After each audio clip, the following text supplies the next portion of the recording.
तो जब पीछे से आप सर देख के ये बता सकते हो कि कौन आतंकवादी और कौन देश प्रेमी है, तो आप ये क्यों नहीं बता पा रहे हो कि पेपर लीक कौन कर रहा है? अपनी समस्याओं से भागना उसका समाधान नहीं होता, और ये सरकार हमेशा अपनी समस्याओं से भागते में तीसरी बार बढ़ाया गया है, और वो भी तब जब इंटरनेशनल मार्केट में आपको बैरल सस्ता भी। जो स्मार्ट मीटर लगाने आते हैं, ये कहीं ना कहीं घर में घुस के जबरदस्ती लड़ाई झगड़ा करके उसको लगा के उन्हीं के माननीय है, उनके भंडारे में जाता है, उसके बाद यहाँ आता है, अपने घर जाता है, उसको सांप काट लेता है और वो मर जाता है। मेलोडी को मेलोडी खिला रहे हैं और यहाँ जनता को ठेंगा दिखा रहे हैं।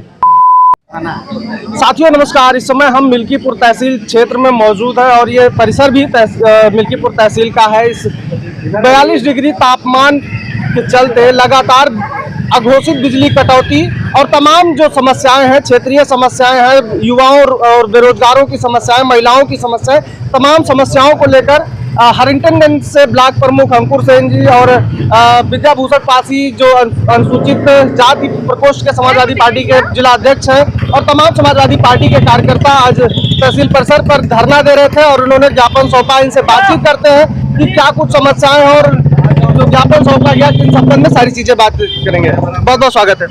बहुत बहुत धन्यवाद आपका। आप लोग आज इकट्ठा हुए थे, किस मुद्दे पर क्या कुछ था?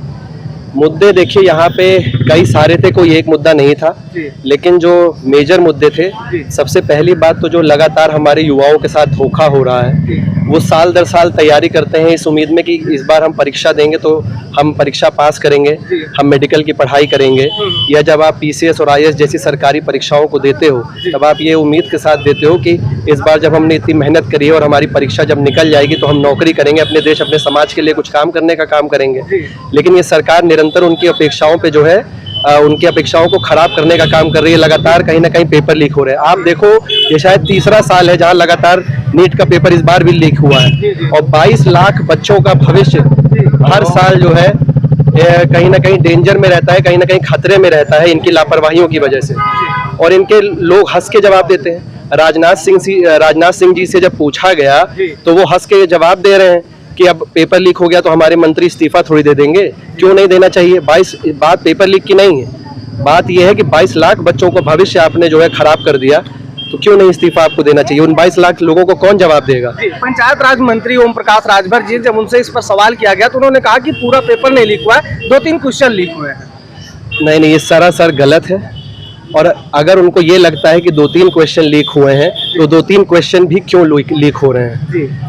आप तो ये कहते हो कि हम पीछे से देख के बता देते हैं कि कौन आतंकवादी और कौन देश प्रेमी है, तो जब पीछे से आप सर देख के ये बता सकते हो कि कौन आतंकवादी और कौन देश प्रेमी है, तो आप ये क्यों नहीं बता पा रहे हो कि पेपर लीक कौन करा रहा है? और अगर लीक हो रहा है और आप जान रहे हो तो क्यों नहीं उनके खिलाफ कार्रवाई हो रही है? यहाँ अगर आम आदमी से छोटी सी भी गलती हो जाती है तो उसके घर पे लगातार बुलडोजर चला दिया जाता है, उसकी जमीन जब्त कर ली जाती है, और यही नहीं, उसका गुनाह साबित होने से पहले उसको जेल भेज दिया जाता है।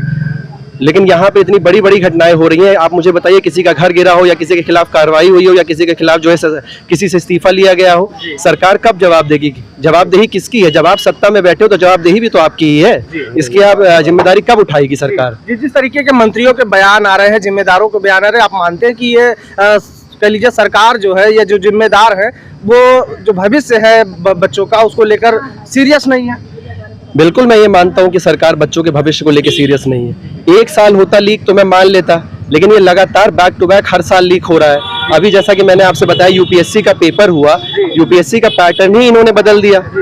लोग तैयारी कर रहे हैं, लगातार 10 साल से पेपर पढ़ रहे हैं। या तो अगर आप पैटर्न बदल रहे हो तो अपने बाय लॉज और अपने रूल्स में बताओ कि अब इस बार यूपीएससी का पैटर्न बदल रहा है। आप तो बच्चों को एग्जामिनेशन हॉल में जब वो बैठते हैं तब वहां पे उनको सरप्राइज मिल रहा है कि ये तो पैटर्न ही बदले हुए हैं। आप बताओ, यहाँ पे हमारे देश में कितने सारे सरकारी स्कूल बंद करा दिए गए। आपका घर अगर खराब होता है तो आप घर नहीं गिराते हो, आप उसकी मरम्मत कराते हो, उसको रहने लायक बनाते हो। अगर सरकारी स्कूलों में कोई कमियां थी तो आपको उस लायक बनाना चाहिए था कि उसको आप सुधार करो, उसमें बच्चों को पढ़ाओ, उसमें शिक्षा बढ़ाओ, ना कि उन स्कूलों को बंद कर दो। अपनी समस्याओं से भागना उसका समाधान नहीं होता, और ये सरकार हमेशा अपनी समस्याओं से भागती है। आज जो आपने ज्ञापन सौंपा है उसमें आपने दिखाया है कि बढ़ती पेट्रोल, डीजल और रसोई गैस की बढ़ती कीमतें हैं और तमाम जो महंगाई बढ़ रही है, घोषित बिजली कटौती है, इसको लेकर क्या कहें? लगातार आप देखेंगे तो ये सरकार जो है, डीजल का दाम बढ़ाया जा रहा है, पेट्रोल का दाम बढ़ाया जा रहा है, इस हफ्ते में तीसरी बार बढ़ाया गया है, और वो भी तब जब इंटरनेशनल मार्केट में आपको बैरल सस्ता भी मिल रहा है। अभी 2 दिन पहले ही ईरान ने दोबारा ये बोला कि मैं हिंदुस्तान को तेल देने को तैयार हूँ, और उसने ये भी बोला कि मैं हिंदुस्तानी रुपए में आपको देने को तैयार हूँ, US डॉलर्स की भी जरूरत नहीं है। उसके बाद भी मोदी जी पता नहीं किस दबाव में है ट्रंप जी के कि वो ईरान से और रशिया से तेल लेने को नहीं तैयार हो रहे हैं। जब वो कह रहे हैं कि हम आपकी मदद करने को तैयार हैं, तो आप क्यों उनकी मदद से भाग रहे हो? और जब आप देख रहे हो कि आपके देशवासी परेशान हैं, आपके यहाँ आम जो जनता है उनके यहाँ पे लगातार दिक्कतें हो रही हैं। आप बताओ, कमर्शियल सिलेंडर जो है 1900 रुपए का हो गया, लगातार यहाँ पे शादियां हैं, आप जानते हो, तो गरीब आदमी कहाँ से इसको अफोर्ड कर पाएगा? वो कहाँ से इतना पैसा लाएगा? तो आपके जो ज्ञापन था उसमें एक जो स्थानीय मुद्दे थे, स्थानीय मुद्दों पर क्या कैसे क्या कुछ है उसके बारे में बता दीजिए। स्थानीय मुद्दे हमारे जो यहाँ पे हैं कि मेन तो हमारी जो बेरोजगारी का माहौल है, क्योंकि हमारे यहाँ भी कई सारे युवा बच्चे हैं जो लगातार पढ़ाई कर रहे हैं, लगातार इस आशा में रहते हैं कि इस साल हमको कुछ ना कुछ सरकारी नौकरी मिल जाएगी, लेकिन वो लगातार खत्म करती जा रही है। और जो डिपार्टमेंट्स परमानेंट भी थे, आज कहीं ना कहीं उसको सरकार ने संविदा पे लाके रोक दिया है, और मन चाहे हिसाब से काम कराया जाता है, और जब मन के चाहते हैं तो उन लोगों को नौकरी से हटाने का काम करते हैं। दूसरा जो स्थानीय मुद्दा हमारा बहुत तेजी से चल रहा है, वो स्मार्ट मीटर को लेके चल रहा है। जब से आप जानते हो यहाँ गांव के इलाके हैं, पहली बात तो यहाँ पे बड़ी मुश्किल से यहाँ बिजली आई है, बड़ी मुश्किल से यहाँ पे कनेक्शन हो पाए, यहाँ पे मीटर्स लग पाए, और अब यहाँ पे सरकार जो है जो प्राइवेट लोगों को भेजती है, जो ये प्राइवेट जो स्मार्ट मीटर लगाने आते हैं, ये कहीं ना कहीं घर में घुस के जबरदस्ती लड़ाई झगड़ा करके उसको लगा के जाते हैं। और जब से स्मार्ट मीटर लग रहे हैं, यहाँ एक बल्ब, 2 बल्ब या एक पंखा, 2 पंखा से ज्यादा यहाँ किसी घर में चलता नहीं है, और 3000-4000 से कम किसी घर में बिल नहीं आ रहा है, तो ये कहाँ से ये गरीब जनता इस बिल को भर पाएगी? तो सरकार को इन सब चीजों पे ध्यान देना चाहिए। अभी एक बयान आया था संजय निषाद जी का, वो टीवी डिबेट पे बैठे थे, उन्होंने कहा कि गांव के लोग बिजली इस्तेमाल करने लगे, वो फ्रिज, कूलर, AC, पंखा चला रहे, इसलिए बिजली की जो खपत है वो ज्यादा बढ़ गई, इसलिए बिजली की समस्या उत्पन्न हुई। अच्छा, अगर गांव के लोग इस्तेमाल करने लग गए इसलिए बढ़ गई, तो जो उद्योगपतियों को वो दे रहे हैं, जो लगातार शहरों में मॉल बनते जा रहे हैं, जिनको डबल लाइट जलती रहती हैं, उनको क्यों नहीं बंद करा देते? पहले उनको बंद करा दे वो। अगर आप जाओगे शहरों में, आप देखोगे कई सारी ऐसी बिल्डिंगें हैं, कई सारे ऐसे जगह हैं जहाँ पे इतनी लाइट की जरूरत नहीं है। या आप उद्योगपतियों को देखोगे, पूंजीपतियों को देखोगे, उनके पास लगातार आप सप्लाई कर रहे हो, लेकिन अगर हमारी गरीब जनता अपने हक की लड़ाई लड़के अगर अपनी सुविधा के लिए कोई चीज़ का इस्तेमाल कर ले जो कि सरकारी है, तो उसमें आपको बड़ी तकलीफ हो जाती है, आप उन्हीं पर सवाल उठाने लग जाते हो। तो क्या आप मानते हैं इन सब तमाम मुद्दे जो आपने गिनाए हैं, इन पर सरकार फेल है और काम नहीं कर रही? बिल्कुल फेल है। मैं बिल्कुल मानता हूँ कि सरकार अपने लगभग हर उसमें फेल है। आपने कहा था कि मैं रोजगार दूंगा, आप रोजगार नहीं दे पाए। आपने कहा था कि मैं किसानों की आय दोगुनी करूंगा, आपने किसानों की कमर तोड़ने का काम किया। जब हमारे किसान वहाँ पे धरना दे रहे थे, दिल्ली पे धरना दे रहे थे, हरियाणा बॉर्डर पे धरना दे रहे थे, लगभग 750 किसानों की मौत हुई। आपने आपकी पार्टी में से किसी ने भी एक उनके लिए संवेदनशील एक मैसेज तक नहीं लिखा। इंटरनेट पे भी कहीं एक मैसेज नहीं है। छात्र लगातार लाठी खा रहे हैं। आप बताइए, 22 लाख छात्रों का जीवन खराब हो गया, और अगर वो धरने पे उतरे हैं तो आप उनसे, पुलिस वालों से लाठी चार्ज उनके ऊपर करा रहे हो, उनके चोटिल कर रहे हो आप उन लोगों को। तो जो देश युवाओं का नहीं, वो देश किसी का नहीं, क्योंकि हर देश को जिस तरफ युवा चलता है उसी तरफ देश चलता है। और अगर आप अपने युवाओं के ही घुटने तोड़ दोगे, अगर आप अपने युवाओं की ही कमर तोड़ दोगे, तो इस देश को संभालेगा कौन? आगे चल के इस देश को बढ़ाएगा कौन? इस देश की जिम्मेदारियां कौन उठाएगा? अगर हमारा युवा ही अनपढ़ रह जाएगा, अगर हमारा युवा ही नौकरी नहीं करेगा, तो इस देश की आर्थिक स्थिति और इस देश को आगे बढ़ाने का काम कौन करेगा? एक सवाल आपसे लेते हैं कि जिन मुद्दों पर आज आपने दिया है, इसका क्या असर रहेगा? 2027 का चुनाव भी बहुत करीब है। देखिए, हम नौजवान हैं, असर तो उनके कानों पर जू नहीं रेंगती है। जन भावनाओं से भारतीय जनता पार्टी के नेताओं को कोई मतलब नहीं है।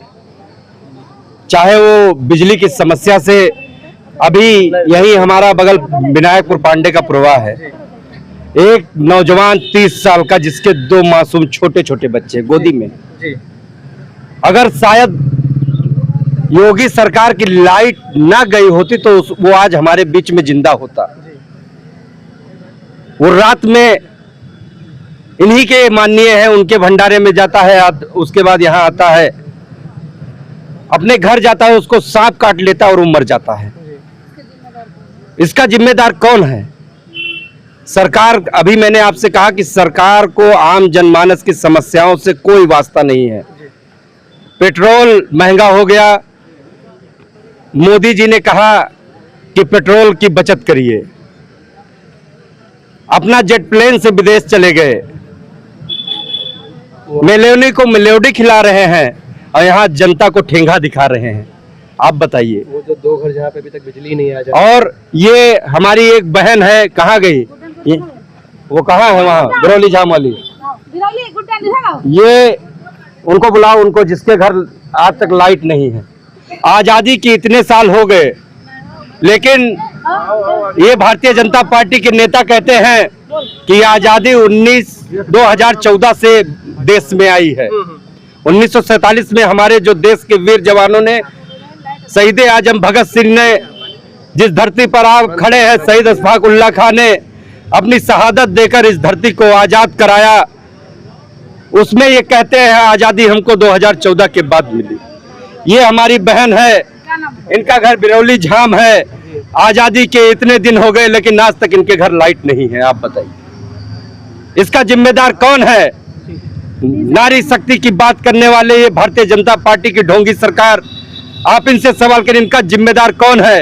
ये बहन है, इनके घर को कुछ, परिवार को कुछ हो गया तो उसका जिम्मेदार कौन होगा? ठीक, तो ये हम इस समय मिल्कीपुर तहसील परिसर में खड़े हैं, जहां पर आज समाजवादी पार्टी ने तमाम मुद्दों को लेकर धरना प्रदर्शन किया था और एसडीएम को ज्ञापन सौंपा है। एसडीएम के माध्यम से महामहिम राज्यपाल जी को ज्ञापन सौंपा। उनकी तमाम मांगे हैं, कुछ क्षेत्रीय मुद्दे थे, बेरोजगारी के मुद्दे थे, महंगाई के, बढ़ते डीजल पेट्रोल के दामों को लेकर समाजवादी पार्टी लगातार सड़कों पर संघर्ष करती हुई नजर आ रही है। ऐसे प्रदेश में जगह जगह प्रदर्शन भी हो रहे हैं, लेकिन सरकार के कानून पर जीव नहीं रखने, ये समाजवादी पार्टी के तमाम कार्यकर्ताओं और नेताओं का कहना है। लगातार अब देखा जाए तो गांव में बेरन या फिर जो धान की खेती है उसकी जरई डालने का समय आ गया है।